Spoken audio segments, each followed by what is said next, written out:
I call to order this January 9th, 2023 Harrison County Board of Public Education Board meeting. Would all please rise for the presentation of colors, followed by the Pledge of Allegiance, please.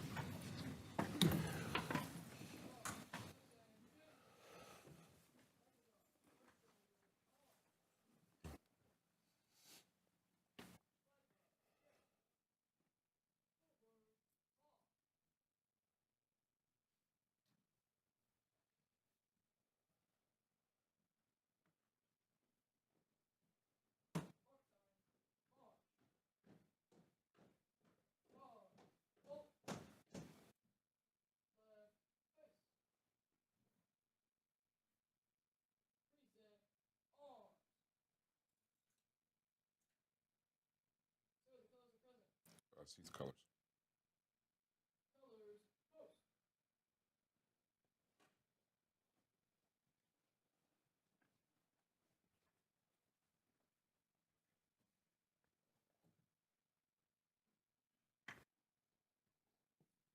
I pledge allegiance to the flag of the United States of America and to the republic for which it stands, one nation, under God, indivisible, with liberty and justice for all.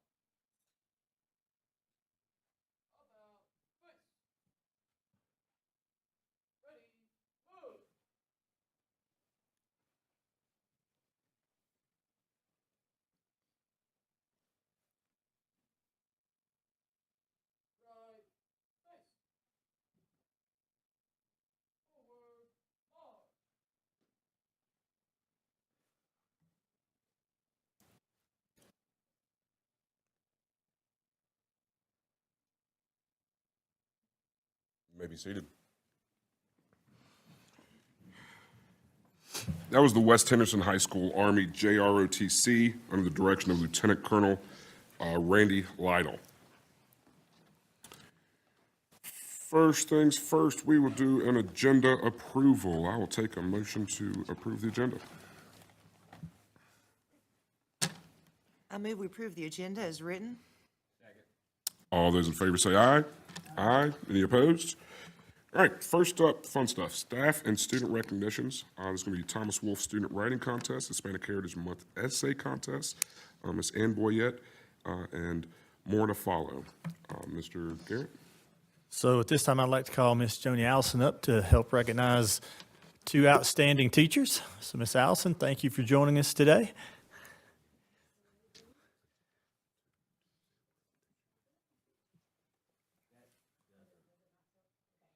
Yeah, is the green button on?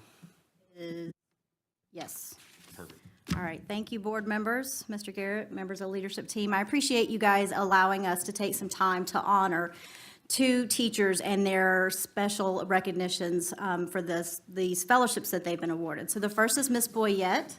Miss Boyette is the AIG specialist at Hendersonville Middle School, and she was selected by the U.S. Department of State and Fulbright Foreign Scholarship Board to receive a Fulbright Teachers for Global Classrooms Program Award. So she is one of 45 teachers to be selected from across the United States to develop their leadership and professional skills, to ensure that students are knowledgeable about the world and prepared for careers in increasing competitive global economy. So after completing a graduate level online course, she created a global learning teaching unit and developed a public capstone project. And then she got to travel to Finland. So she spent 2 weeks in Finland in November, and she was one of 15 teachers studying in Finland to present the difference between the different education styles in Finland here in the United States. And I will not, even though she did give me phonetic pronunciation for those cities in Finland, I will not be attempting that. So just want to say congratulations to Ms. Boyette.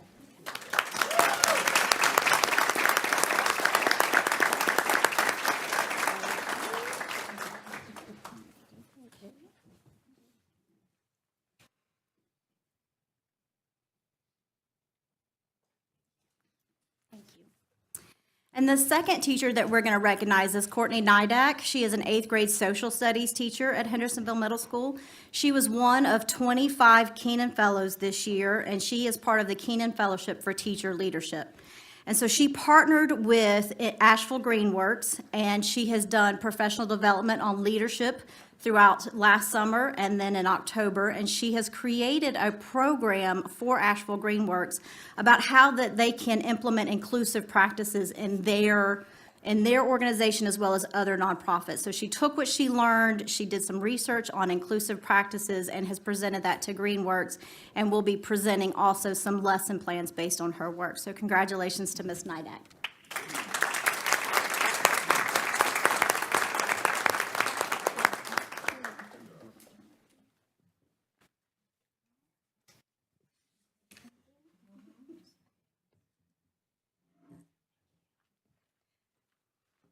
So thank you for your time.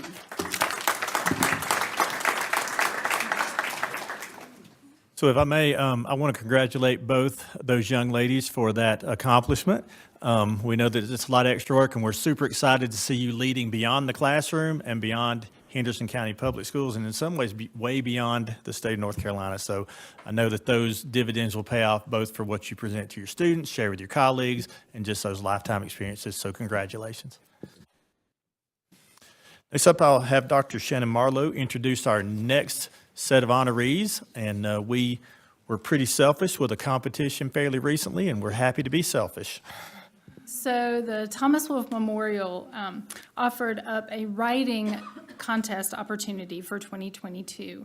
And 7 of the 9 awards went to Henderson County students, which is pretty impressive.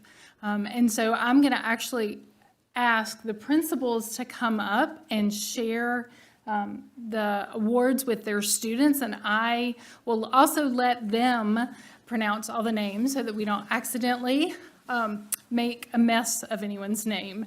So again, those 7 went to both middle and elementary and high school students. So we're really excited that, again, we took 7 of those 9. So I'm going to first invite up Hendersonville Elementary Principal Kim Henderson.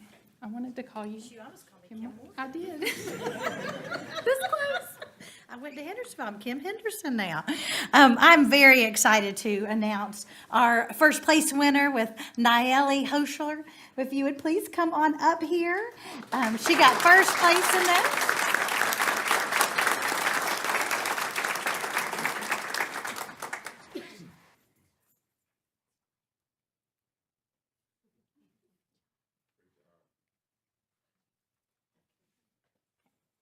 Can I go ahead and do mine? Yeah.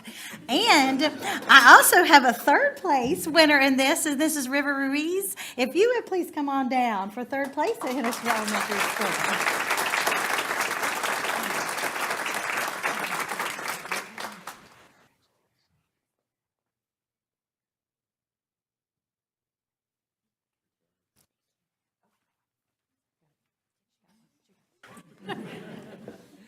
I'm going to call up our principal for Bruce Drasdale Elementary, Mr. Jason Joyce.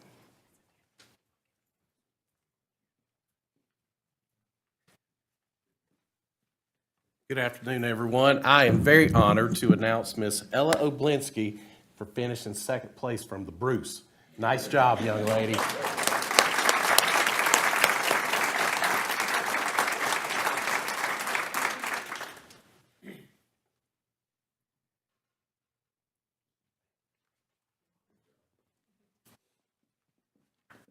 Moving on to middle school awards, I'm going to introduce from Rugby Middle School, Dr. John McDarris. Thank you. I really appreciate whoever that was. Thank you. Hello, everybody. It's my honor to recognize 2 of our awesome Rugby Raiders. The first is the second place middle school finisher, and that is Lily Thompson.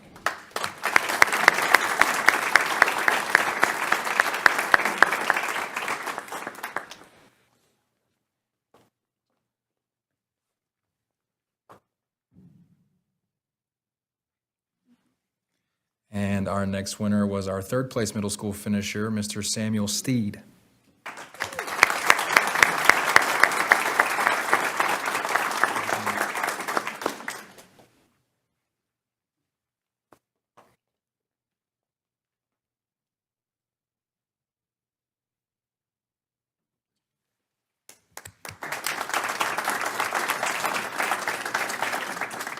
And then we had 2 schools that were represented for the high school winners. So first, I'm going to introduce Mr. Brandon Scott from East Henderson High School. I am really proud to introduce first place for high school, Miss Cheyenne Sherman.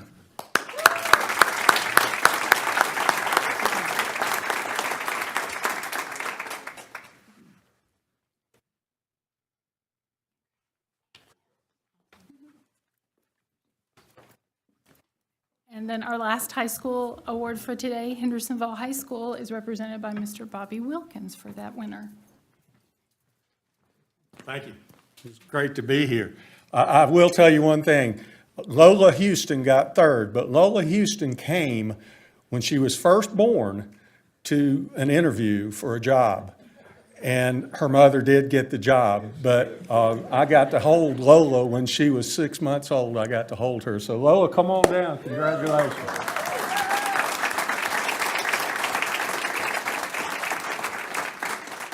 Good job.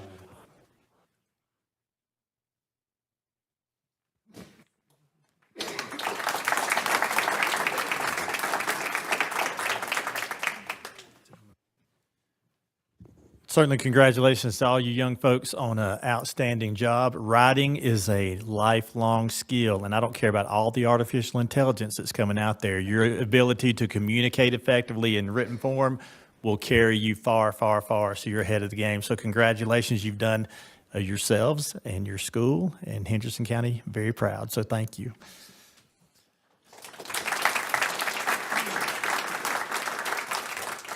We have one more student to recognize, and this one is even a little more special.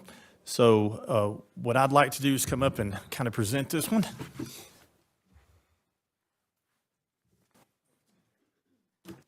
you go. Yeah, you can read it up there. You're right. So I want to honor Christopher Hernandez Montero. He's the grand prize winner nationally. So so Christopher, can you come on up? Yeah.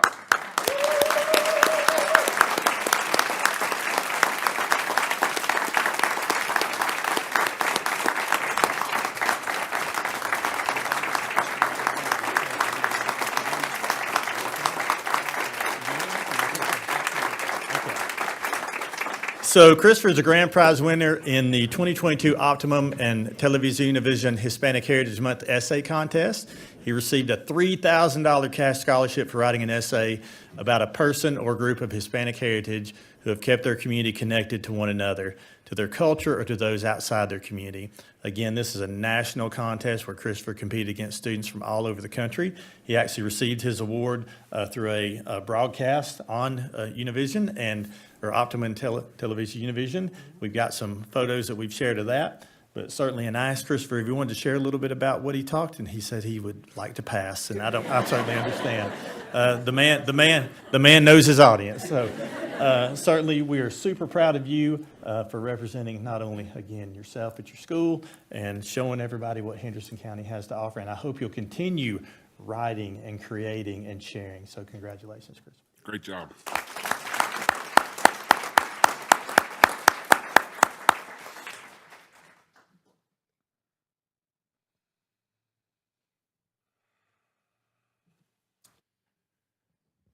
That's it, right? All right, so that's all of our staff and student recognitions. We are going to be moving on to a program highlight, and that's going to be Opportunities to Grow Students Beyond the Classroom, Ms. Mandy Gibson and Dr. Shannon Marlowe. And you're welcome to head out if this is that time. So we'll give you guys a second. No, that's fine. Great job, parents. Good Yeah, job. thank you for coming. Congratulations once again. Absolutely. I like it. It's the real good stuff. Mic's on.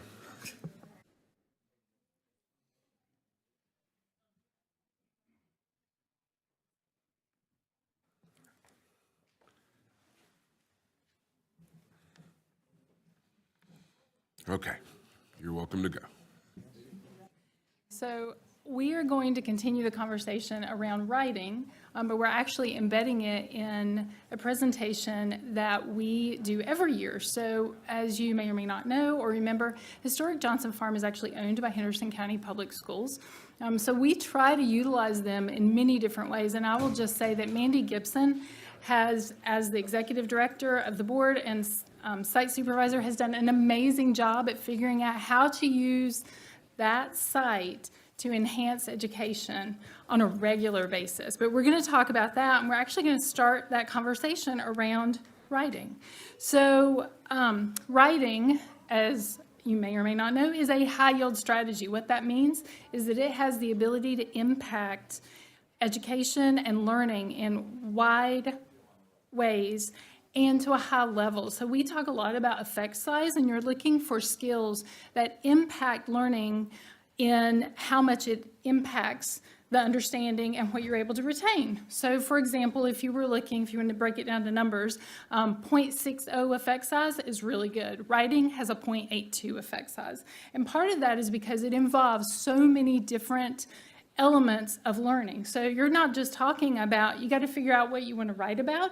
You've got to figure out how to connect what you're trying to say to the correct words, how to spell those words, how to write the letters that are in those words, how to make that writing come through your brain to your hand to either form the letters or type them. It is a complex, complex skill.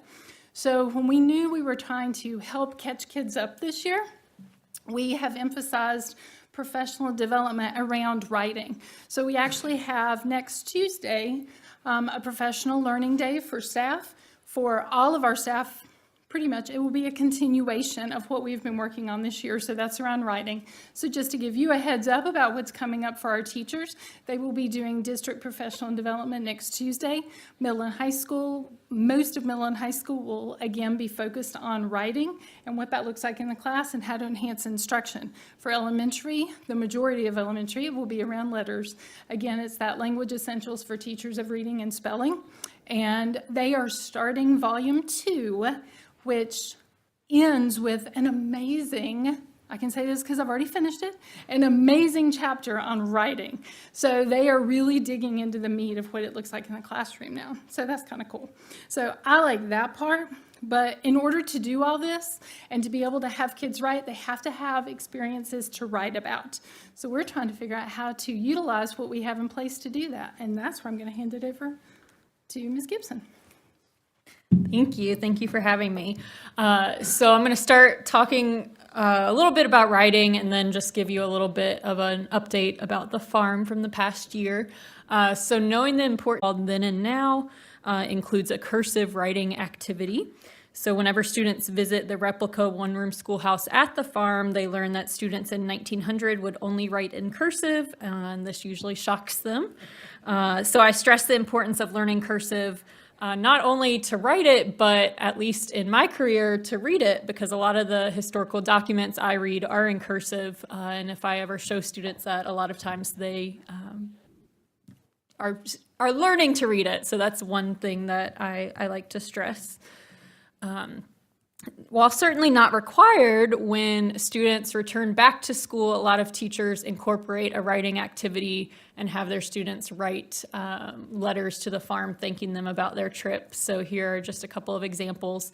This not only helps with their writing skills, it teaches them how to write a letter, because that is a skill that I've seen kind of fading through the years. So it's an important skill. One of the newest field trip rotations, primarily for upper elementary students when they visit the farm, is the primary source analysis rotation. Students are split into groups and given an enlarged photograph from the farm. Most of them are from the 1940s to 1960s. They examine the photograph and they're challenged to think like historians and ask questions about what they are seeing. Many teachers say this is the students' first introduction to primary sources. And then this is kind of one of my personal projects I've been working on for years, it seems like. So I went through all of these boxes that you see here and cataloged and organized them and put them into an easy-to-search database. So every single letter in those boxes has a corresponding entry into our finding aid. You see an example on the left there. So the hope is that students can utilize this collection for research projects or simply learn how to conduct research. Recently, I scanned over 20 letters about a former farm employee so that her family could see the impact she had at the farm. Former farm boarders come back, and I've pulled out their elementary school pictures that they sent to the Johnsons, and they're astounded that Vernon and Leander kept them and that we've kept them. So we've turned a room in the farmhouse into our archival room that you see part of there. So I really hope that students can utilize this more. Another one of my personal projects, I wrote a children's book over the pandemic. And it is based on my dog showing people around the farm. So it's called Winston the Farm Dog, A History of Historic Johnson Farm. It's coming out this Friday. It's being published through Mountain Page Press, a local publisher. We're working on getting a copy into all of the elementary school libraries, and we're taking orders. You can buy it on Amazon, but you can also purchase it through the farm, and we get a little bit more money. All the revenue goes to farm programs. So we're hopefully going to have some book signings and things like that go to the schools. Oh, and I forgot the most important part. The illustrator is a senior at East Henderson High School, Sarah Gateskill. So this was all student artwork. She took photographs, took the photographs and then drew them. So she's going to SCAD next year. She's already been accepted, so. Some other farm opportunities I wanted to highlight. Our junior interpreter program is our middle school volunteer program. We currently have about 10 middle school students that serve as a very core volunteer base at the farm. They're at every event. You see them helping with the animals here. You see them making bows to decorate the farmhouse for the holidays. And visitors love coming to see these middle school students. Some of them are even starting to give tours, so it's really special seeing them there. And then we also have an intern program. Over the past couple of years, we've had 6 interns from UNC Asheville and Furman that help out. One of the interns on the left picture there, Blaine Lowry, is actually an employee of Henderson County Public Schools now. He is a teacher at Hendersonville Middle School, so I credit the internship at the farm for that. So I'd like to expand that program, and we're still looking for high schoolers that would like to get credit as well. And then I'm just going to throw a few numbers out at you. From July 2021 to June 2022, we did 38 field trips for 1,680 students, most of which were Henderson County Public Schools. This included a number of summer learning field trips. We have about 45 volunteers that help on a regular basis, not including the students, over 2,000 volunteer hours each year. This past year, we did 4 day camps. We had 100 campers over those 4 camps. I'm getting ready to post registration for our spring break camp this week. We've already had people asking about it.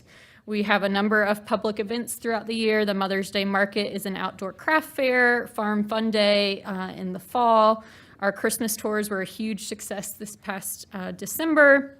And most of these events are free or a reduced price for Henderson County public school families and teachers.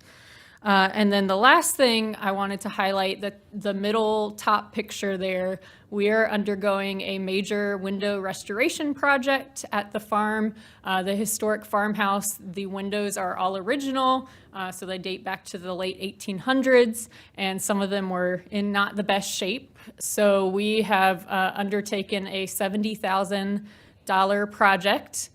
We were fortunate to get 2 grants that equal about equal $35,000, but the rest is either coming from farm funds or donations. So we've raised about $10,000 additional dollars through donations. We're having people sponsor windows, but this is just one of the many projects that we have going on with in terms of building repair. I think that's all. I will say that I do send you all the monthly newsletter. Check your spam if you don't see it. But that's one way that you can keep track of what's going on at the farm. So are there any questions? Thank you so much. Oh, Sorry, that you're touching on person. My kids sometimes, my mother. I'm not loud enough? they Okay. can't hear you on the internet. I know. So I was saying, we appreciate you guys working with cursive because oftentimes my children get stuff from my mother and they can't read it at all. So I appreciate you guys doing that. That's what we like. It's a real life opportunity to be able to say, this is a reason why it's a skill that you need to have. Otherwise, she never would have been able to read all those letters to put in there, and we couldn't use them as a primary source, so. Mandy, what would be the process for a high school student applying for a summer internship? Do they contact you or? I would first contact the, what are their titles at the high schools? No, it's the people that do the interns. Yeah, the counselors usually Gina organize. Bradley. I would start with the counselor. Okay, because that's who I talked to, so maybe that's why we haven't been. Yeah, Okay. start with the counselor. Yeah. Maybe we can work on that, try to get that out to, let them know a little bit better and spread that word. Students are always looking for internships in so many. Yes. You know.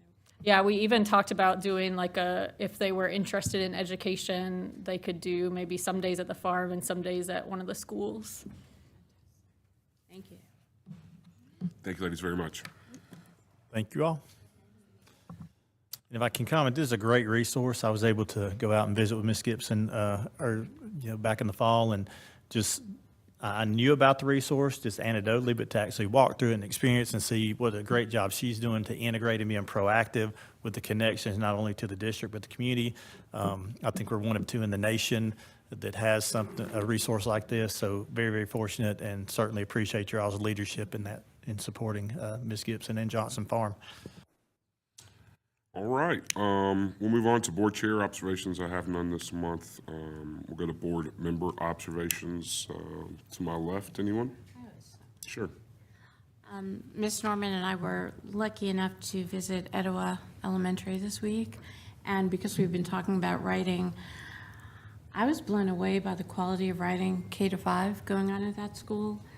It's on display, it's beautiful, the handwriting is beautiful, and you could tell that they have such intentionality and such a commitment to their students' writing, and you feel it in every single room you went in. I know that Alyssa and I were blown away by the kids. They did a great job. Well, on the same note, Mrs. Dale and I went to North Henderson High School and found out and learned a lot about Leader in Me, particularly in the high school. I had never seen a high school be a Leader in Me high school, and I think they are a lighthouse high school, only one of two in the nation. Is that what he said? That is correct. Yeah, two in the nation. So awesome work they're doing there, preparing our students for taking ownership of their learning and for their future. And it was just really great to hear about, not only from the administrative team, teachers, and students. Thank you. Anyone else over here? Nope. All right, moving on. We're going to do public comments. We'll give you 3 minutes for each public comment. First up is going to be Sophia Croce, I believe. Hopefully I said your last name correctly. Just kind of correctly. Well, thank you. And take your time, 3 minutes. It's just push the green. If the green button's on, okay, does it green? It's red. All right, push that little button right there. Now you're ready to go. They can hear you. All right. So, good afternoon, members of the board. My name is Sophia Cruzy, and I go to Henderson County Early College. I am here today to talk about an event that was a little while ago, but still fresh in my memory and many others. I am talking about Christopher Columbus Day, or what we should really know it as Indigenous Peoples Day. I think it should be called Indigenous Peoples Day because we should not be celebrating an injustice of a minority that suffers invisibility every single year, and instead we should be taking the limelight away from Christopher Columbus to those people. I'm saying this today because at my school, I did not think we were going to celebrate, quotes, celebrate that because, you know, it's such an old, quote unquote, holiday. So I was taken aback when we did celebrate that whenever it is the 23rd century, I think. But yes, I would just like to put that out there for this and just say my piece. Thank you. Thank you so much.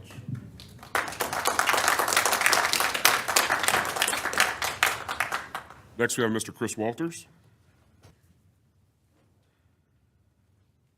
Welcome, Mr. Walters. Thank you. Thank you. I was here last month. Thank you. Good afternoon, everybody, and Happy New Year again. I want to continue what I was talking about last month about religious liberty. Specifically, I want to talk about what most people call the separation of church and state. I would rather call it separating the authority of the state from the authority of religion. That makes it clearer. I want to talk about the history of this separation, and I'll start with the Bible and some history of the Christian religion over the years. There were very few Bibles before the printing press was invented in mid-15th century. Johannes Gutenberg himself printed only about 180. So you can imagine across the world, hardly nobody had a Bible except religious authorities. Up until that time, because there were few Bibles and few people could even read, the Catholic Church had over a 1,000-year monopoly on developing and spreading Christian beliefs. I was raised a Catholic. I know about the history of the Catholic Church pretty well. Around 1517, Martin Luther challenged the authority of the Catholic Church and criticized many of its practices. Martin Luther broke from the church. Divisions began and other denominations developed. Today we have hundreds of across the globe of the Protestant religions. Luther translated the New Testament from Greek into German, and before long, because of the printing press, Bibles were widely distributed and literacy began to spread. But then, who had the truth? Catholics or Protestants? Soon, religious disputes and religious wars developed. The European wars of religion were a series of wars waged in Europe during the 16th, 17th, and early 18th century, fought between Protestants and Catholics. By the end of the 15th century, European imperialists began the spread of Christianity to the Americas, Christopher Columbus, and other parts of the world by sword, musket, cannon, and under authority of their religion. In fact, for most of its history, the Christian religion was allied with the state and forced on people by the power of the state. But that was about to change in the 18th century in the former American colonies with the U.S. Constitution. The U.S. Constitution, written in 1787, ratified in 1788, and in operation since 1789, separated the authority of religion from the authority of government. The Constitution begins with "we the people," not a state sovereign appointed by God. Government run by the people, not by God, was one of the best ideas in human history. Religious tolerance and religious pluralism means religious liberty for all. That has worked for almost 300 years. Let's keep it that way. Thank you.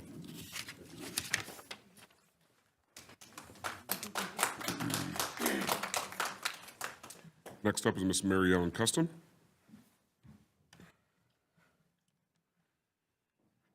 Welcome, Ms. Custom. Hey, y'all. Thank you for the opportunity. I am coming to you today as a parent of a very happy student at Bruce Drysdale Elementary, and I wanted to highlight the fabulous dual language program that we have at BDS for English and Spanish. And we know that research shows that students can benefit cognitively, socially, and academically from instruction in two languages, no matter what their native tongue is. And I am grateful to the staff and teachers at the Bruce, as our principal called it, who facilitate this wonderful program. And I'm here today to make sure that everyone here knows just how popular the Spanish immersion program is. So we had a waiting list of nearly 30 students over the summer, all hoping to get one of the coveted slots in one of the 2 dual language programs in the kindergarten classrooms. And I happen to know this firsthand because my kiddo was too far down that list, so we struck out on that. And my house is districted for Bruce Drysdale and all of that, but he loves it in his normal kindergarten class. But this is all to say that there is a demand for this type of programming here in our district, and the Bruce does it up right. We have half the kids in the classes are native Spanish speaker and the other half are not, so we're not just, labeling the banyo in the corner and calling that a dual language program. Kids are truly learning to understand both languages. So I'm thankful to our many families that they have access for this programming, and I'd like to see us expand that in the future to meet the needs of all the folks in our community. Thanks. Thank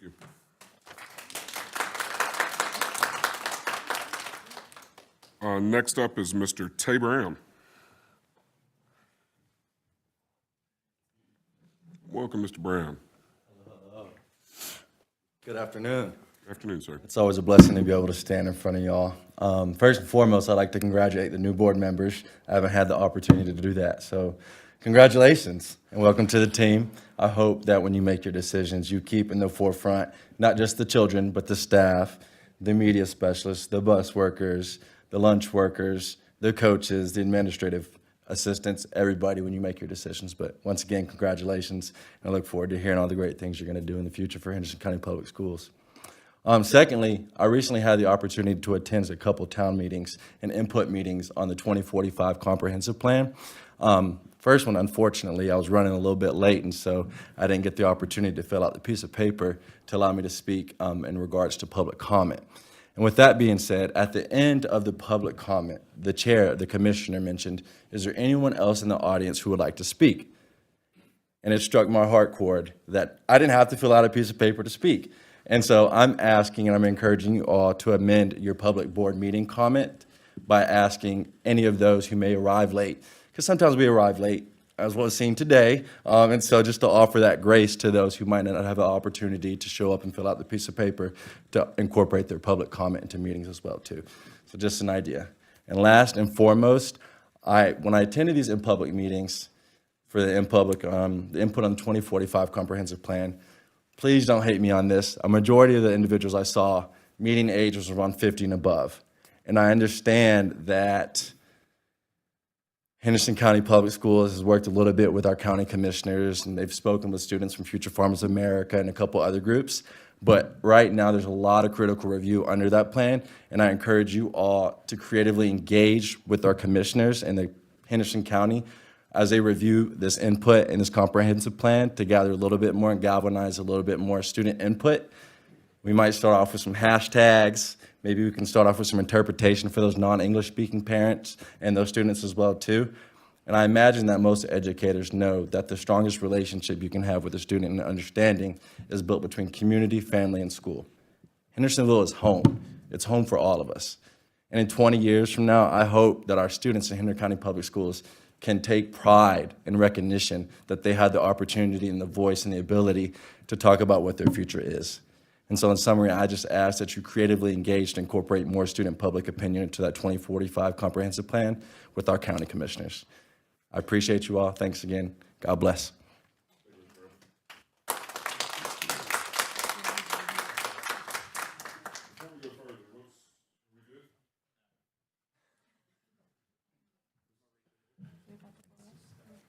It's stuck. I think it's called a technical difficulty. Yeah, give us a second. Technical difficulties right here. If I may, Mr. Brown, your comment about the age 50 hurts me a little more now than it used to.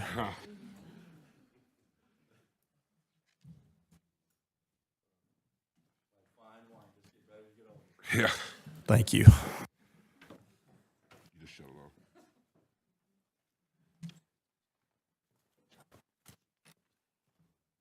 Shut them off. Reboot. All right, reboot.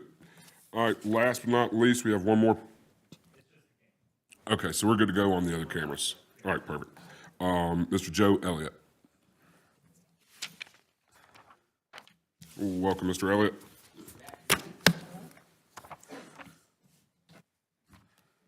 I first wanted to concur with an observation that was made last month at this meeting. The urge was to ask the board to build more transparency into our meeting process. For example, could we get a report on the discussions with the group that was raffling off that infamous now AR-15 style weapon to fund its school program that used school property? It would be good to know that we have set a clear set of guidelines that is necessary if that program is going to continue to use school facilities. My point is that it would be helpful to have more reports from the board on issues that come before the board for resolution. I also want to lend my voice in support of Katie Gash and her request for more inclusiveness training. We need to commit to help every student in our schools reach their full potential. That commitment starts with training for every teacher, administrator, and support staff in our schools, training that focuses on better outcomes for all students. Mrs. Gash deserves a response from this board on her repeated request for a plan to address the inequities in the system. My last recommendation stems from your board deliberations on the school calendar. I actually applaud your initiative. And I also believe that there is a link between the school calendar discussions and the recent news that the courts will not intervene in the long-running Leandro funding for North Carolina public schools. In both cases, it seems that our legislature in Raleigh needs to provide the leadership to resolve these issues in favor of our public schools. To that end, I urge the board to invite Mrs. Balcom and Mr. Moffitt to join us at the next board meeting to hear our concerns and to promise to advocate on our behalf with their fellow legislators in Raleigh. The legislature can resolve the school calendar issue and initiate the flow of Leandro funds to our schools. It would be helpful if Mrs. Balcom and Mr. Moffitt would come here and publicly state their intentions to work to resolve these issues. Leandro has been bottled up for years, and it is time to end the debate and to start the flow of funds to our schools. There are tax dollars that they've been holding for 10 years or more. North Carolina public school ratings have been sliding for years. It is time to get us back on track to be once again one of the premier public school systems in the United States. I also think it would be a good idea to ask each of our legislators to periodically update us on their progress. Mrs. Balcom and Mr. Moffitt are our voices in Raleigh. They should embrace the opportunity to come here and stand with us in support of our schools. Thank you. Thank you, Mr. Elliott.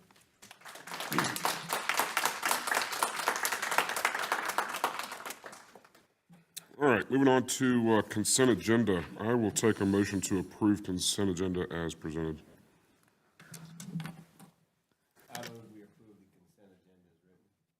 Is there a second? Second.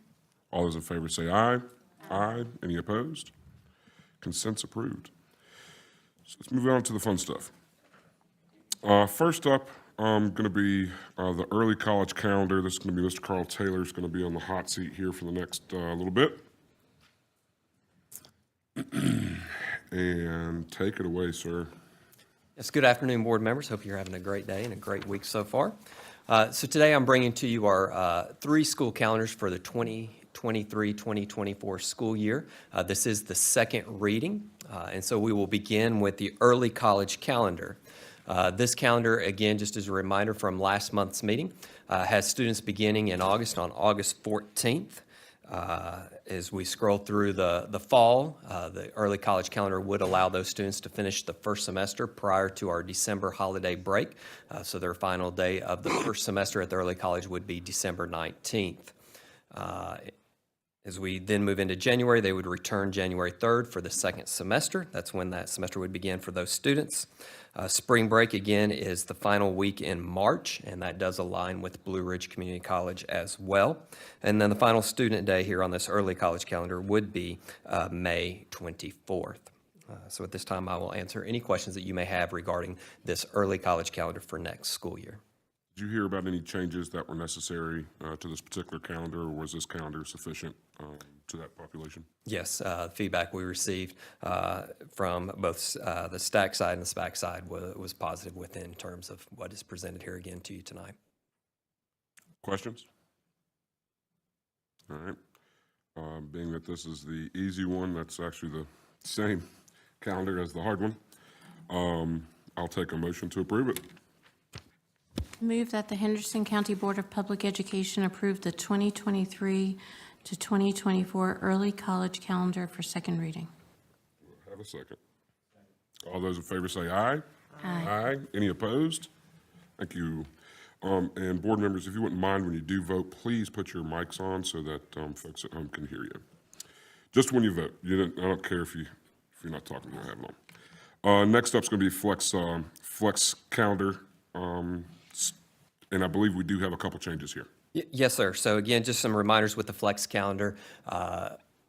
For the flex calendar, it is built with quarters that have 43 to 47 student days in them. When we look at the intersessions or those breaks in between each quarter, they are to be at least 14 to 17 days. That's the window or the range for those intercession breaks. Mr. Garrett and I did meet with the staff members at both Hendersonville Elementary School and Bruce Drysdale School, as those are the ones that follow this calendar, to receive feedback, because one comment or one topic of discussion last month was about this calendar going past Memorial Day. And so we shared this calendar with them and talked about it going past Memorial Day and the changes that would incur if we shifted everything back a week. The feedback that we received was to keep the calendar going past Memorial Day, but actually they did request one change. And the calendar that was presented to you last month had the final student day in May as May 30th. What the teachers there, or the staff members at both of those schools requested is to go ahead and have students finish out on that Friday. May 31st was originally a teacher workday, and they asked to move that workday to April 1st, so that when they come off of that intercession, that 3-week break in March, that teachers have a workday just to prepare for students to return and make sure that their lesson plans are ready to go. And so that change was made based upon that request. So again, with this calendar, I'll answer any questions that you may have at this time. So both schools concurred with that change? They were good with it? Yes, ma'am. When we talked about how really the big change, if we were to shift everything back a week, the big change in this calendar would be that the spring breaks would not align. And once both of those staff members, both groups of staff members heard that that's what would come as a result, they preferred to stay with this one as presented.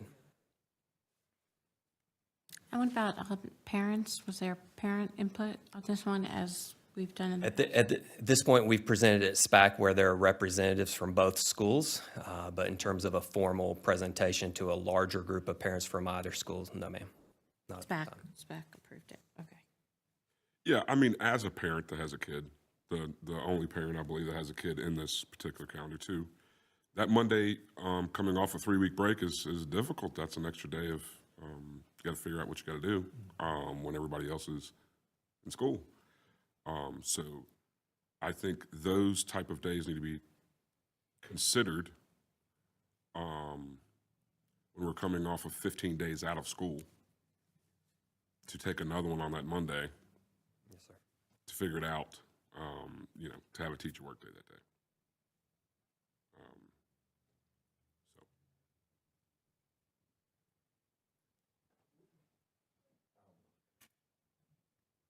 Any other questions about this calendar? So the traditional had that. Yeah, but they don't have 3 weeks off. They have 1 week off. Right, but the 11th is an optional teacher workday. What if that That's the one that is the front line of that 3 weeks off. If you look at March 11th, is that possible for that to be a required teacher workday where they?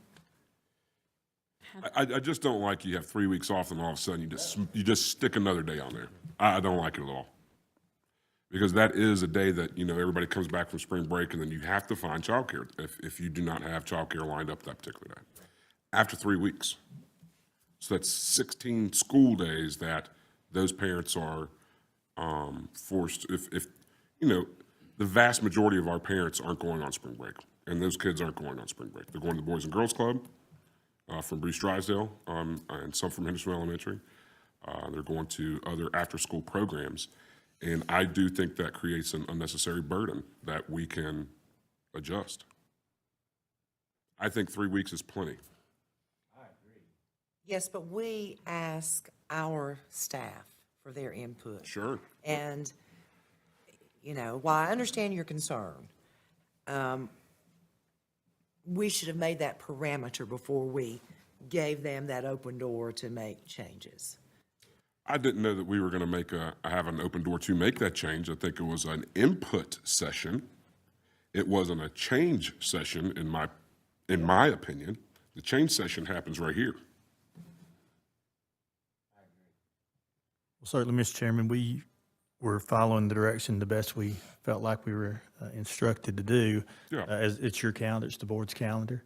I can see certainly the desire to have a work day coming off of a long break, but I tend to agree with you. I think the 3 week break there is plenty enough is to be plenty ready to for do that next that, and one. you also have to consider the child care issue for the parents and all that. So I've learned in my career that there is no perfect calendar. Right. That you just have to kind of make the best determination that you can with the cards that you're dealt, and certainly can support either one. But this is just reflecting what both of those staffs requested as a result of us meeting with them last week. Any other comments? Do we know if the Boys and Girls Club and those other childcare resources, do we know if they will be open? So I'm on the board for the Boys and Girls Club, and once we put this calendar out, the Boys and Girls Club is going to do whatever they can to help the community. No matter what, they are going to try to find a way to be open to support those parents. But, not all those kids have that resource. A lot of them don't live there to be able to go to the Boys and Girls Club. What about our own childcare? Do we know if they are open during those intersessions? They used to be. I don't know if they. Yeah, I think that we have been in the past, but I would have to check. Again, it just revolves around if we have the personnel to be able to open that site. And if we did, we would be able to keep it open one extra day. I just think it's a lot to ask for our parents. Sure. That is a long time off. Right? And so Ms. Caskey's recommendation of optional versus required, is there a way to make that half-day required and not a full day required, but if you want to get your fourth quarter in order, that you come in that Monday morning and on the 11th and make it happen. Leave at lunch, leave at 11, leave at 10, whatever. Get your classroom in order for April and May. I mean, is that, I'm just asking a question. Sir, I think that's always a possibility. I think what we always do is we take the calendar that is adopted and we make those internal adjustments and make sure that we work with the principals and the staff members to operate within those parameters. Well, I'd like to make a motion to make that happen. Explain it one more time. What do you? So find a way to turn the 11th into come in for an hour or two and not, I don't want to make a full required day if we didn't have to. But if the concern is that I need to get my classroom in order, I need to have everything in order to really start in the fourth quarter, right? The last quarter of that year. Well, then let's make that on the 11th. So if I may interject just a moment, sir. it being an optional day gives anyone who would like to do that certainly the ability. You may have somebody who doesn't need that day. Okay. So I don't think you need to change that. So why do day you at need all. 2 days to do that, right? Well, Is that what you're saying essentially? certainly, yes, sir. So the debate was, kind of the feedback we got was that very last week of May, you're already going to Thursday. Going to Friday might encourage more families to actually come because you have days after Memorial Day. But also that would allow the flexibility of that calendar move up there. That day could be moved anywhere, for example, as long as it fits within that 215-day, 10-month employee calendar. So that was just a simple trade-off. You've already passed the original one on your first reading, so you have the option before you because, again, it is your all's calendar. How many days is it in that fourth quarter? Currently 43 student days. Okay. One thing for consideration, your state testing window will start probably on the 17th of May on this calendar and run those 10 days. If you revert back to the one that you approved at first reading, it would start on the 16th of May. So it'd be 16, 17, 20, 21, 22, 23, 24, 28, 29, and 30.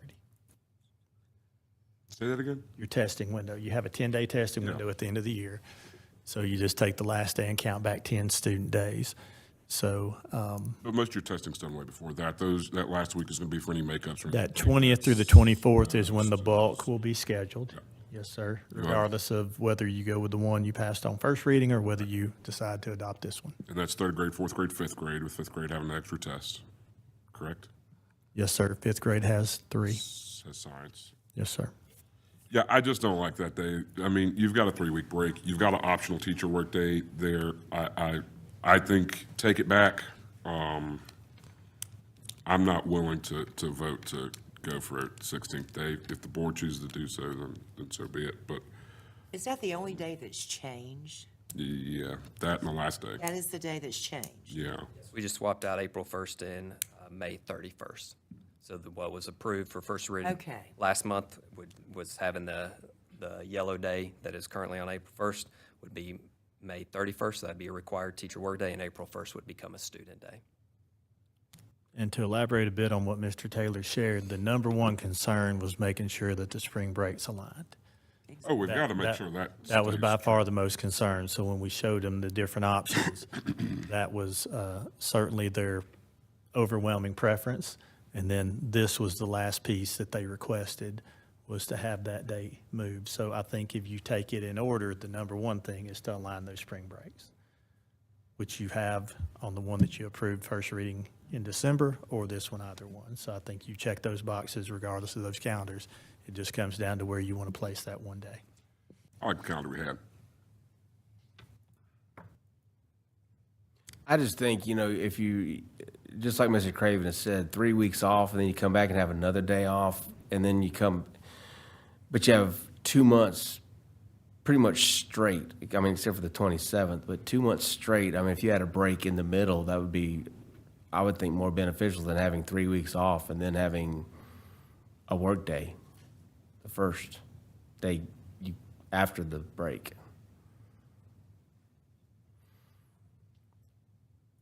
And I will certainly second any motion. I'm going to ask you to table this.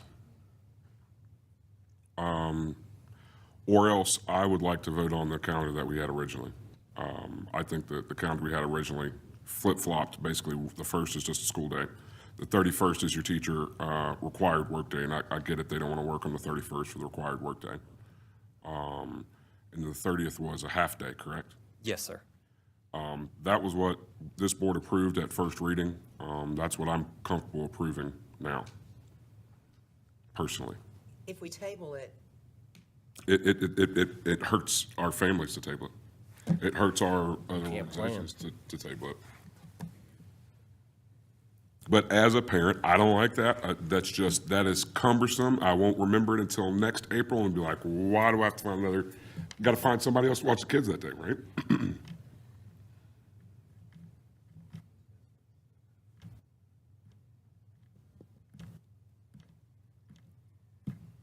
I mean, as much as we always want teacher input, I do feel that that 11th is giving you that opportunity where if you feel, I gotta get things set up for the next 43 days, that's your opportunity to do that, you know, if they feel it's necessary.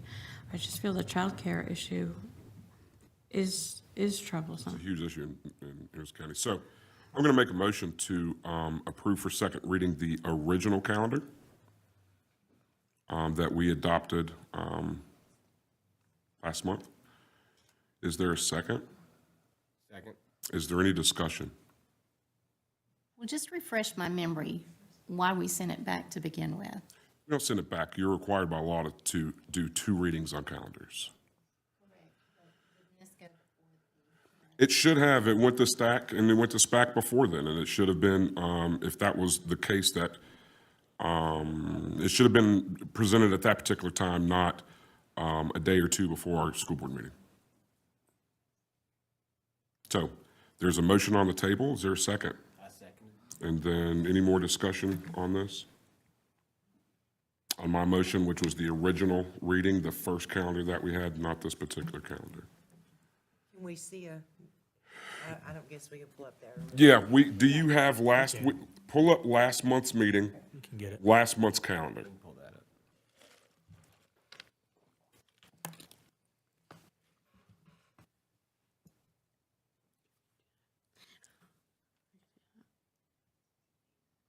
That's a good question, Mrs. Dale. And I think I was one of the ones pushing the administrative team to go out and talk with the staff. I'm not really sure why we decided to do that. But my whole thing is, if I'm going to take it to a staff to get their input with no parameters, Well, then I think you're undermining that process. well, absolutely, but it should be done prior to first reading, I believe. I think second reading, a lot of times, is just going to be, it's almost an administrative thing. You just have to, you're going through the motions, but when you come and you change it, so that's the only difference right there. So the first is a regular school day, the 31st is a teacher work day, or it has a little snow icon in case there's snow and we have to push days back, but And their concern was with that last week being a 2.5-day week, that many students would not attend. Is that That was a minor minor mention. thing? Okay. The main piece was to have a day coming off of that third tier grading period.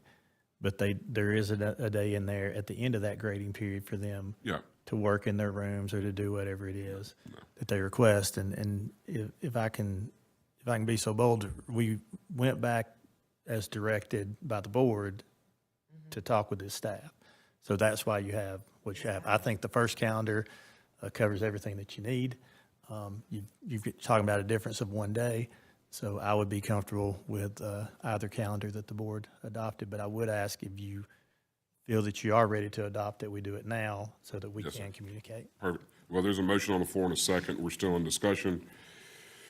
Is there any more discussion on this, on the motion that's made, or any? I mean, I truly feel the purpose of going back to ask the staff was to talk about the first and second semester, correct? Sir, my recollection was the concern about the 2 flex calendars finishing after traditional calendar, depending on which traditional calendar you adopt. I think that was a concern because under the proposed first reading that you will see in a moment for your second reading, all of the schools, with the exception of the flex calendar and the early college or cooperative integrated high school calendars, get out before Memorial Day. There was a little bit of a concern in your all's discussion that, this has them starting before everybody else and getting out after everyone else. But when we count up the days and the requirements, 43 to 47 student days in that's defined by the year-round, you got to have 14 to 17 days between the break. So the conversation, again, the main gist of the conversation was, hey, if you finish before Memorial Day, it does not allow us to align spring breaks. to align spring breaks, you have to finish after Memorial Day. This other piece was a residual piece of that conversation that we heard enough from both staffs that we put into this second reading. It obviously, or I don't feel like that is a deal breaker at all on this calendar. What we did was what you had asked to say, do you prefer to finish after an aligned spring break, or is it a big enough deal to finish before Memorial Day? Neither staff wants to finish before Memorial Day at the peril of not aligning our spring breaks. So the spring break was the big issue. So that was the issue. Yes, ma'am. That was the issue. This is, this. First, and a is not the working issue. day and all that was just kind of thrown in at the, that was not. Well, our- as we talked about the calendar, what we did is we shared why it looks like it is, because I think this led to a deeper conversation with Mr. Taylor and I. I really enjoyed the opportunity to get that feedback, and the way that I would prefer to do the calendars, plural, moving forward, is to have a dedicated calendar committee, not just from a parent advisory and not just from a teacher advisory, but have them elect. And I talked to both of those staffs about how would you like to elect someone that is interested in the calendar, that understands the calendar. It's good for everybody to go through that because it reminds them why we do what we do, why the number of work days are there, why you take the holidays are there. It would allow us to talk about a 2-year calendar to share with the public for planning purposes long-term. So this process will look much different next year if you will allow that, because this year we're talking about adopting the calendar earlier than you ever have, simply because you're dealing with the potential of an early start date. Otherwise, I like to have a calendar committee person from each school, also from our principals, from our parents as well, to have a couple of those. I've even had community members on businesses just to say, hey, when we do this, because we know a public school calendar is the biggest calendar in any community. So as we go, so goes childcare, so goes, vacation planning, so goes everything else. If you don't believe that, just wait till school calls off for snow and see what everybody else does, and they follow suit. So because we are the elephant in the room when it comes to how community calendars work, that's what I would prefer to do.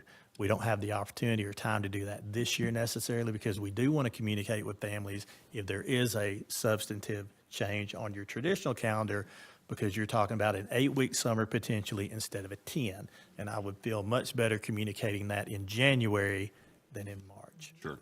And I'm sorry for the editorial, but I just kind of wanted to go through some Well, things there. aside from that motion, I would like for you to start that committee. I think that sounds like a phenomenal idea.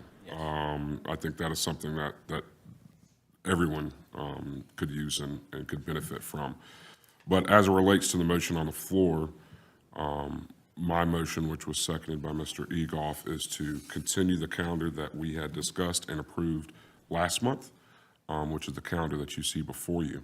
Is there any other discussion on this calendar?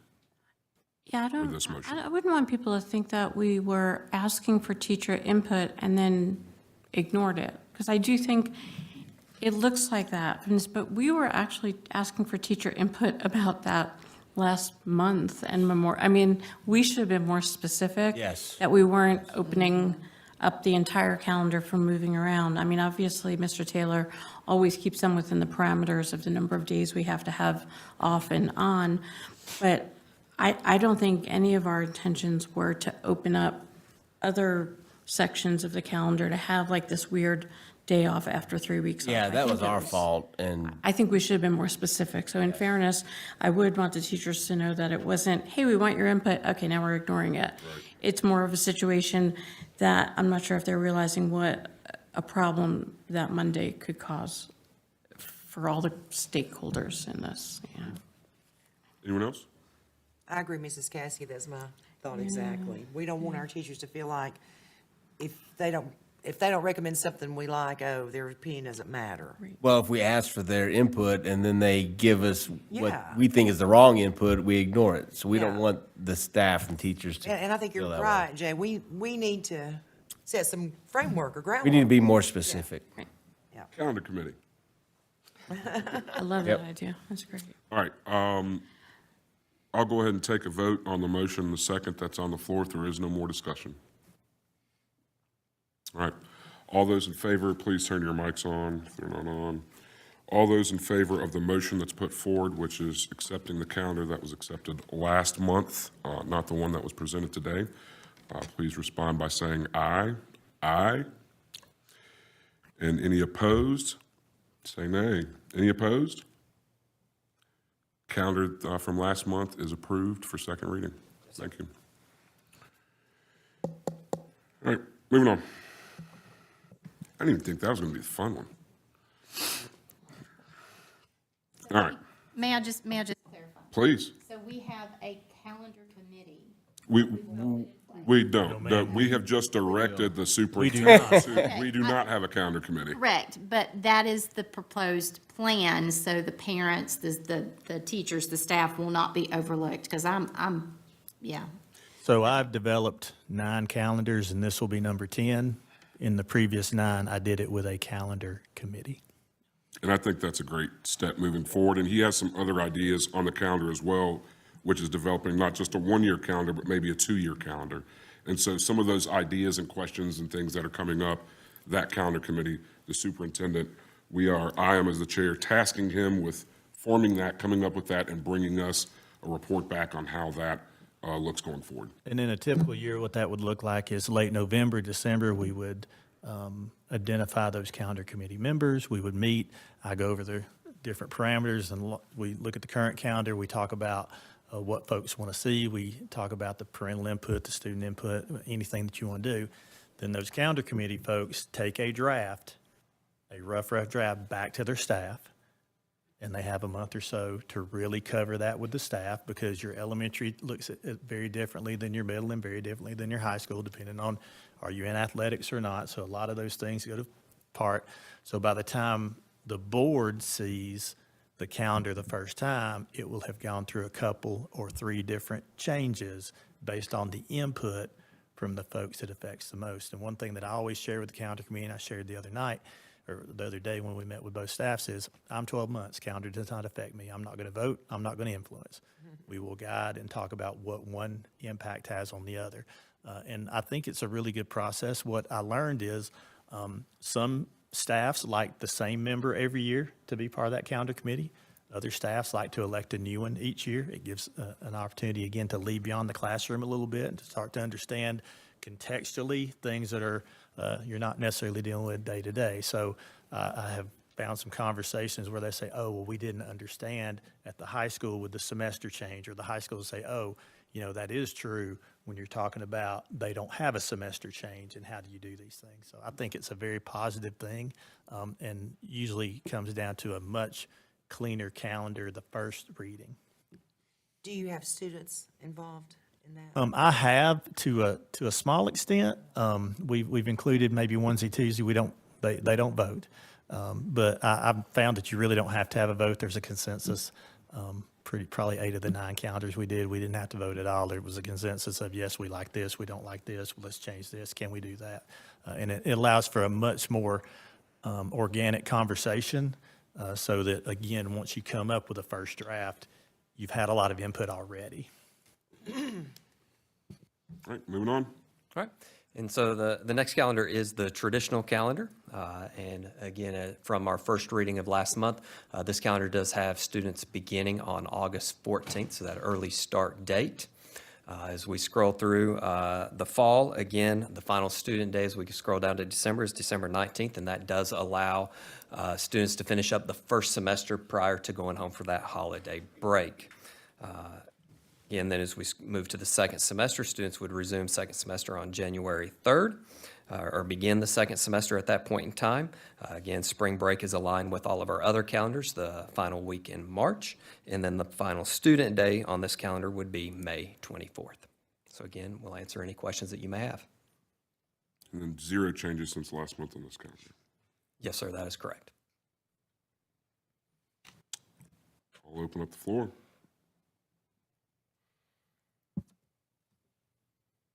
All right. We're going to do a voice vote on this one, since this one's nice and fun. Is there someone that would like to make a motion on this calendar? I would like to make a motion that we accept this traditional calendar as presented. Is there a second? Second. Any other discussion before I go forward? I would like to say, I've heard a couple things about being against the law and not, they don't want to teach people that it's okay to listen to some and not others. I agree with all that. But I do think, and anybody can Google this, if you Google silly laws and talk about which laws we're going to listen to and which laws we're not going to listen to, rollerblading in the sun is illegal in the state of North Carolina. Forest City requires you to call their town hall before entering the city in a car. Visiting the dead after midnight is illegal. Women are required to wear clothes that total 16 yards, meaning short shorts are illegal in the state of North Carolina. Bingo games may not last more than 5 hours in the state of North Carolina. And in the state of North Carolina, it is against the law to sing off key. And I have one more that really made me. You cannot legally host an organized meeting wearing a mask. The next time you host an organized meeting, whether it's with friends or colleagues, you should know that it's illegal to do so wearing masks or hoods. If you are over the age of 18, your face must be clearly visible as well as your voice when participating in an organized meeting. You cannot wear anything with the intention to disguise your identity in any way. And this includes organized demonstrations in the state of North Carolina. So I really feel that this is what we're talking about. The argument that we're breaking some laws and following some laws, that means zero to me when you look at the laws that are on the books now in the state of North Carolina. So the benefit of this is for the kids, is for the education, it's for the calendars, it's for the community colleges to line up. There's not one argument that I can think of that why this should not go over. And that's my comment, sorry. If I went a little long. Well, you know I gotta say something. Is this a surprise to anyone? First of all, I just want to say that I agree with Jay. There's probably some silly laws. I agree with this calendar. It makes perfect sense academically. It makes perfect sense to line up with our community college to end the semester before Christmas, et cetera, et cetera. And I appreciate all the work that's gone into this and thinking about all the logistics and all the different nuances of building this calendar. And there are a lot of them, required days, annual leave days, all that stuff. So I do appreciate all the hard work. However, again, it comes back to me that it does not comply with the general statute. We as educators, or we are representing the educational system of all bodies. We know very clearly that in our civics and social studies and economics class, that we teach our students, if we don't like a law or we don't like a general statute, you don't choose to ignore it because you like this something better. That's not what we teach. We teach that you lobby, you get with your representatives. And I know some of you have done all those things. We have new representatives now that we need to take an aggressive approach with. But I'm not going to sit here representing this educational system and teach our students one thing and act differently. I'm just not going to do it. And so I like the calendar, it makes perfect sense, but let's practice what we teach to our students. Just don't sing off key in church. Well, that would be anywhere. We have a motion and a second. Is there any other discussions that'd like to be made? No, we'll close discussions, and I'm going to go by voice vote. Yes or no, Ms. Norman, to the motion that was made? The motion was made to Yes. accept the calendar. No, I know. Oh, okay. I was collecting my thoughts. Sure. I wasn't confused. First off, to Jay, I would just say maybe don't Google laws, maybe look at the actual general statutes, because they may not actually be current or accurate. But I do get what I get what you're saying here, even though they may not be actual today. I love the calendar as a mom. I said this last month. I do think it would serve our students best. I think there's no argument there. However, it's not always about what I want. It's about what's right. I don't think in this instance that breaking the law for a calendar is the appropriate decision. I personally have spoken to Chuck Edwards, Tim Moffitt, and Jennifer Balcom. I understand that this has already been in the works. I do think that there's more to be done or that could be done in the appropriate channels, and I personally will continue to push that forward. I hope that it gets done appropriately, but for my personal convictions, my thoughts on how this is going to be done, it is a no for me. Okay. Yes or no, Ms. Bridges? Yes. Yes or no, Mr. Egoff? Yes, sir. Yes or no, Mrs. Caskey? Yes. Yes or no, Dr. Revis? No. Yes or no, Ms. Dale? No. And I'm a yes. The calendar passes 4-3. All right, moving on. Thank you. You've had some exciting stuff today. We'll see you back in a minute. All right. Mr. Socia was something that's a little bit less exciting, the North Carolina lottery application and new business. Not quite as controversial either, but Yeah. close. Well, we don't, Mrs. Corn is not here, so. Yes, so I have a lottery application to present for you this afternoon. It is for $167,027.39. That is the amount that was available when the application was presented and signed down by the county commissioners. And they've attached the document that showed the amount that was available at the time.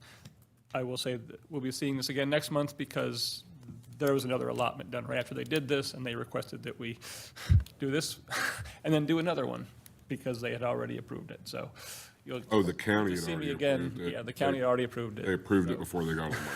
We'll get to do this Okay. again next month. Awesome. But, and especially for those of you that are new in this, so the lottery funds are down in Raleigh, and we have to apply to get them, and we do that through the county. And our arrangement with the county when the Hillendale and Mills River Elementary Schools were built was that the lottery funds would go towards the debt service of those two elementary schools. And we have about 2.5 more years before that debt is paid off. So every quarter typically, we have a lottery application presented for whatever funds have been deposited into the account. It amounts to about $900,000 a year, is what historically it's been, which is half of the debt service that goes into those two projects for each year. I have an easy question that I should know, but I don't. If I play this Powerball with the drawing of $1 billion tomorrow, does that contribute to this or not? No, this is the North Carolina Education Lottery. So not the Powerball. Just scratch-offs. Okay. Then maybe I won't play. Any other questions? Pretty administrative and easy. All right, I'll take a motion. I move that the Anderson County Board of Education approve the Public School Billing Capital Fund, North Carolina Education Lottery application. Is there a second? Second. All those in favor say aye. Aye. Any opposed? Thank you, Mr. Socia. All right. Next up is going to be some board superintendent reports. Mr. Mark Garrett.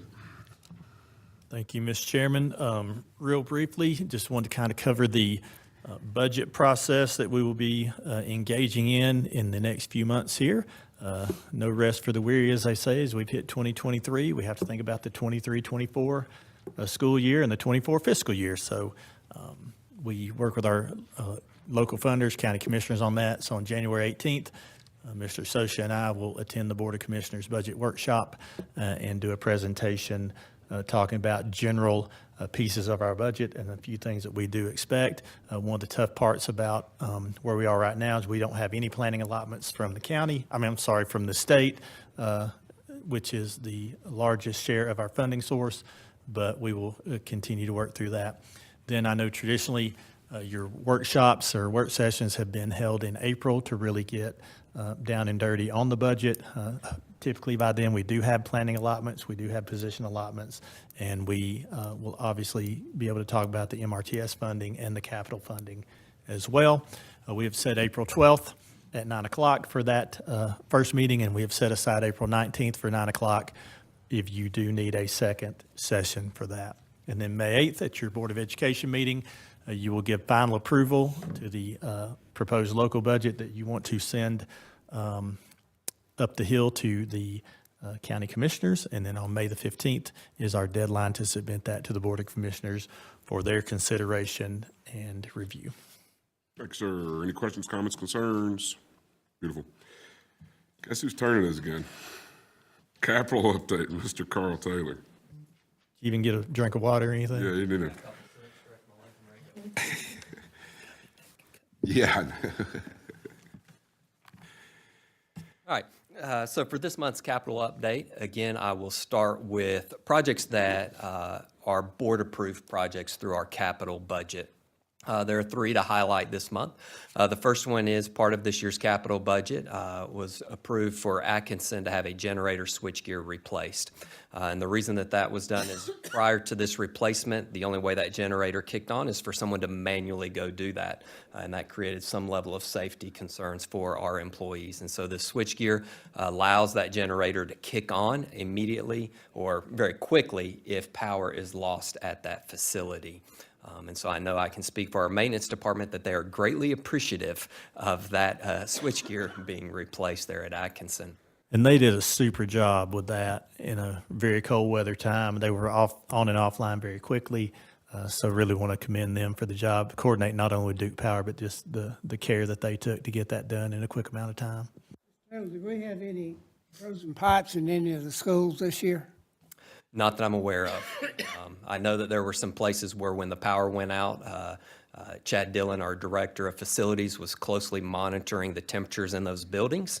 But just really when it was getting to that point where he was very concerned, fortunately the power kicked back on. And overall, again, our maintenance department was out and about during those times checking to make sure that all the water hoses had been disconnected on our campuses.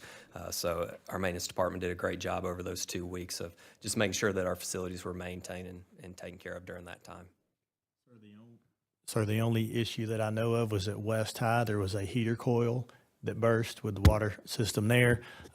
Folks were on site. They were able to get that cut off quickly and there was no damage. So they got that patched quickly. So across the district with the facilities and square footage you have, we fared very well. The next project, again, that was approved, and this was actually last fiscal year that DOT has been working to install, are the school zone lights at Glen Marlow. Those lights, the physical structure has been installed. That was taken care, or really finished up last week. Now we're waiting on Duke Energy to put the meters in at both of those flashing lights. Hopefully that'll be done early this week, and once the meters are in, then DOT can program those lights to come on and off during those school times. And then the final one, the North Henderson baseball and softball lights. We received an update from Camp Electric in terms of that project. They started building the platforms this past week in their shop. The poles are set for delivery the first of this week, and so we'll be getting an update later this week on that delivery. And hopefully once that's kind of set in stone, then we can get a more firm date as to when they will be on site and beginning that work. A couple of updates in terms of MRTS, and again, these are the funds that the county has approved for us. The projects run through the county, and so the first one is the renovation project at West Henderson High School. Prior to our holiday break in December, Mr. Garrett, Martin Ballard, our Director of Capital Projects, and myself met with the county and LS3P to look at the preliminary design work of that project. And again, that project entails an addition to their office space so that they have a true front entrance to that building and some renovated office space. And then also looking at how we can secure the changes from one building to the other where they're not connected. And so that was back in December. Last week, we met out at the school with the county for the contractor pre-proposal meeting, where we had several contractors show up to walk the site and to learn more about it. Contractor proposal documents will be due to the county this week, January 11th. And so next month, I can give you an update on where that has landed us in terms of that project. And then the next one, the upward renovation, again, that goes through MRTS. We're still waiting on the architect negotiations to be completed. Again, the county is the one doing these negotiations with the architect, and as soon as that is completed, then that can be presented to the commissioners and come back to you with an update on that. So this one's frustrating me beyond belief. We have had upward renovation on the books since 2018. I realize why the project was slowed in 2020 when all projects in the county were halted. And then this is getting restarted, but this is something that has needed to happen for a very, very, very long time. And I think part of the problem is that the county actually runs these projects. They approve the projects that we send to the county. They approve the allocations of the money for it. But I think a lot of times, little projects like this, and this isn't little for the folks that are out at Upward, but little in regards to the amount of money that is spent on a yearly basis as far as capital goes, it gets buried. It's a $2 million project compared to a $150, $180 million project for a jail and a courthouse, or a $60 million project at Hendersonville High School, or a $35 million project at Eddyville Elementary, so on and so forth. And what I would love to see for this board to be able to do is when the MRTS funds are actually allocated to us and those projects are approved by them because they're pre-approved, hey, here's what we would like to do, and they're like, yeah, that sounds like a good idea, sign off on it, is that our folks are then in charge of that. We've got a budget, you've got $2 million. Fit it under the budget, get it done. Because what happens is we lose that connection. And for how many months have we been in architect negotiations? What does that even mean? I mean, I know what that means. It's a rhetorical question. Okay. But we are losing time to really fix that school the way that it needs to be fixed. We've had teachers that have all shown up here from Upward Elementary that feel that we are not doing enough as a school board. We are not hearing them and their concerns about that lunchroom, about that entrance, about that double lock point, and we're still here 4 years later, almost 5 years later. And so I don't know how to go about that, or if that's something that the county would even entertain releasing, but I understand the big capital projects the county wants to maintain the control over those. I get it. These projects are approved. They have a budget. I believe that we have shown through, especially Hendersonville High School and some other jobs that we have done that are honestly a lot bigger than this one, that we are very good stewards of the dollar and that we could handle a $2 million project like this in-house. We have the personnel, we have the expertise to be able to get this done. And so I would like to talk to this board about how do we go about that? How do we go about taking these smaller projects that might get buried underneath the hundreds of millions of dollars of other projects that the county is way more focused on, like, the 2045 comprehensive plan is way front of the brain than architect negotiations for Upward Elementary for $1.52 million. Where at one time, we as a board did that. And then there became a lack of trust. Yep.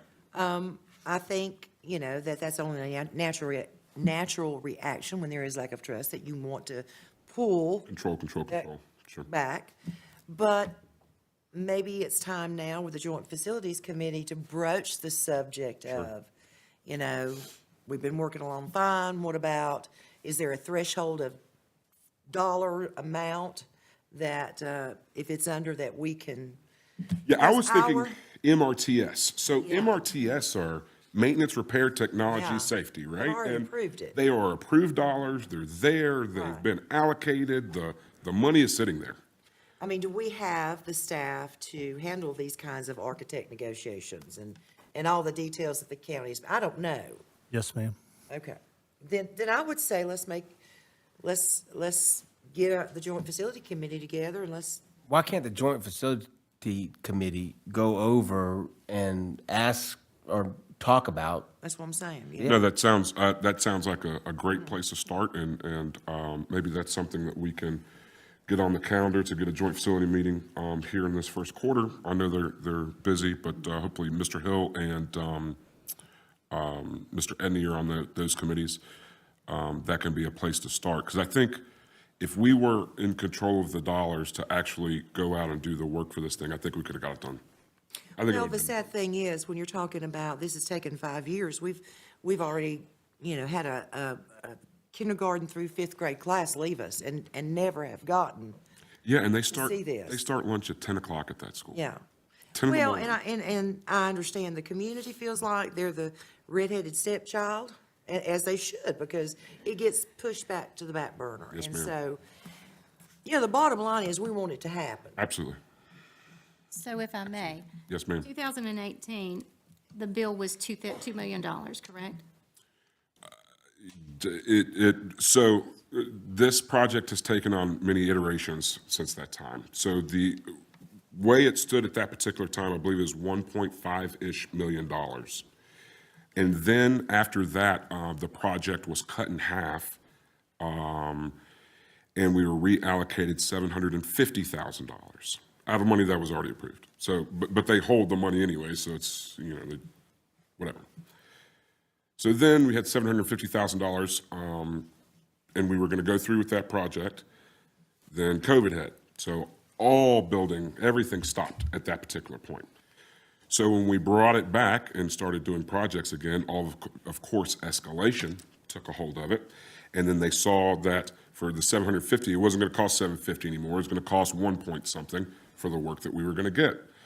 Then they say, oh, whoa, that doesn't seem like enough. We should go back and do more. Well, then we went back to the original plan.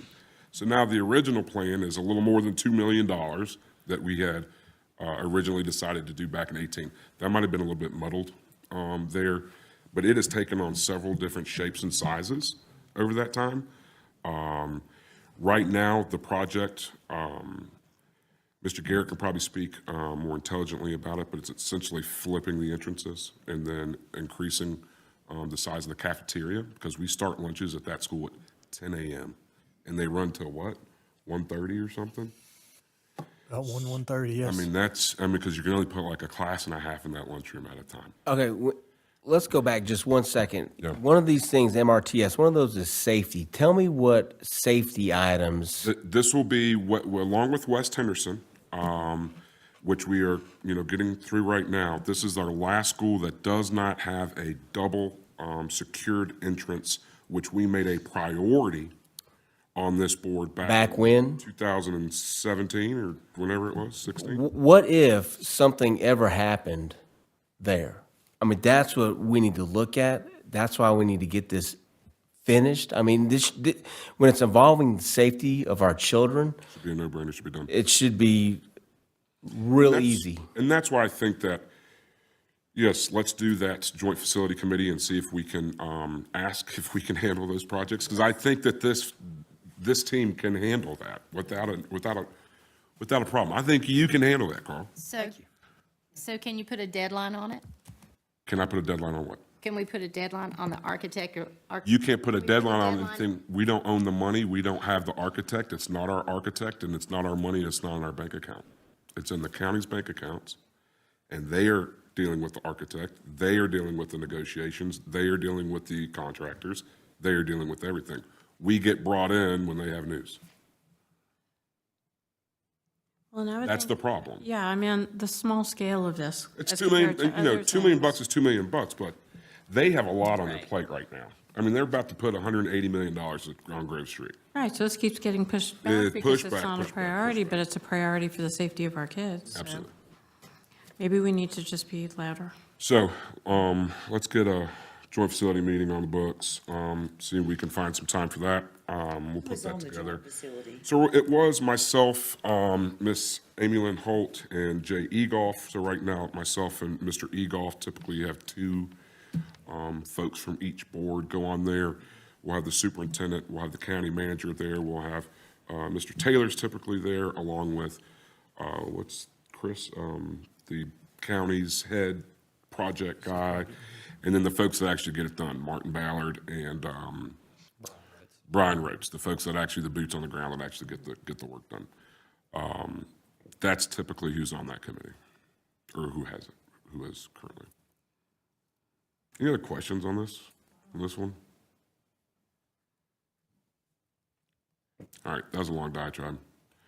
Hey, well, thanks for bringing it up, though. You're welcome. It needed to be discussed. Well, I knew Carl was getting back up here. And so I needed a couple more things. Do you have any other things to tell us about I was capital? ready to answer any questions at this time that you may have. All right, thank you, sir. Thank you. All right, next up, Bernie with financial statements. Financial statements. Yeah, so this evening, two reports to give to you. The first is the local current expense and other restricted funds as of December 31. Our revenues are up to $19,495,000 and expenditures are just over $17,081,000. And so halfway through the year, when we're sitting at 49% of the expenditures out of the current budget, so we are right on track with the local current expense. The other one is for capital outlay, as Mr. Taylor just went over with you in the projects. Our revenues so far are $1,045,000 and our expenditures are at $829,000. He went over the projects, and in addition to that, I just want to point out that one that you guys have done is the instruments and the classroom furniture replacement program, and we're at about 2/3 of that money has been spent already, paid out already this year, plus we have open encumbrances for orders for the remainder of it, so that is going very well, and I know it's very much appreciated. I'll take any questions. Questions, comments, concerns? If there are none, we will move on to general operations. Thank you. Garrett.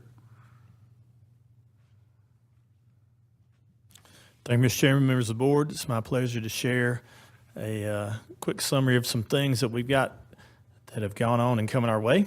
I've got the wrong one. Sorry, hang on. I'm sorry. Nope. I got to mash the right button. There it is. I'm glad I caught myself.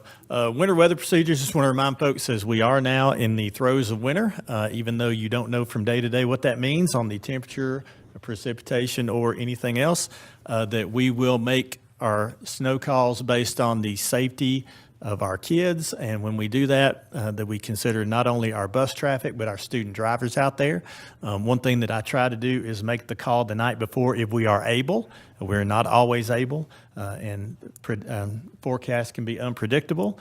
So just to bear with us, we will communicate that through our local news media outlets, as well as our call program that we have, and we will push that out on all our social media. So just go to the normal spots, and we will again take all of those things in consideration and try to communicate that as quickly as possible.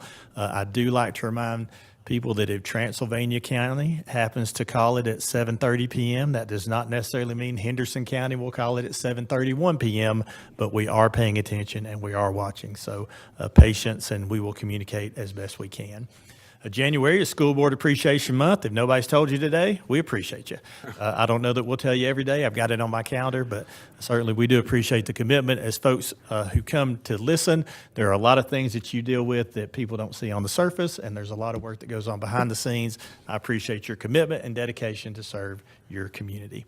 January 12th is our Superintendent Teacher Advisory Council for this month. That will be here at the central office. We do celebrate our Martin Luther King Junior holiday on Monday, January the 16th. And then we have a required teacher workday for our traditional calendar folks on January the 17th. So at the end of the semester here, we have a long weekend coming up for our traditional calendar students.